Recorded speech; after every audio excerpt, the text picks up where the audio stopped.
پەردە لە سەرمێزی یادەوەری و نووسەر و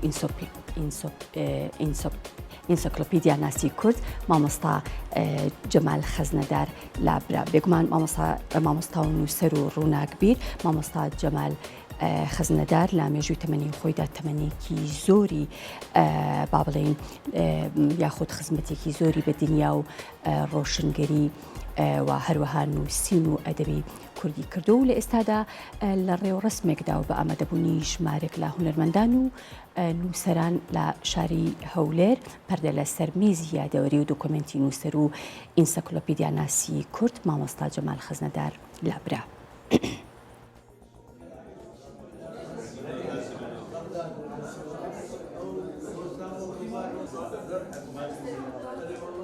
لە ڕێوەڕسمێکدا بە ئامادەبوونی ژمارێک لە هونەرمەندان و نووسەران مۆزەخانەی ئەرشیفی پەروەردەی هەولێر پەردە لە سەرمێزی یادەوەری و دۆکمنتی نووسەر و ئینسایکلۆپیدیا ناسی کورد مامۆستا جەمال خەزنەدار لادرا.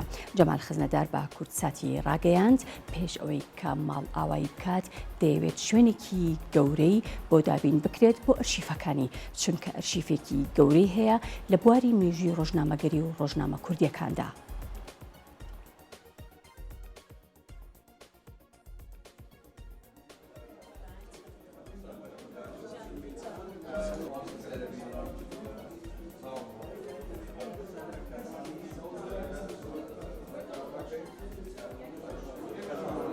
ئێمە مێژوویەکی کۆنمان هەیە ئێمەی کورد بە خۆمان، بەڵام بێ سەر حەقیقەت مێژووی خوێندنەوە و نووسینەوەی تازەمان 122 ساڵە لە ڕۆژی ڕۆژنامەگەری کوردیەوە دەست پێ دەکا کە یەکەمین ڕۆژنامەی کوردی بە ناوی کوردستان دەرچوو.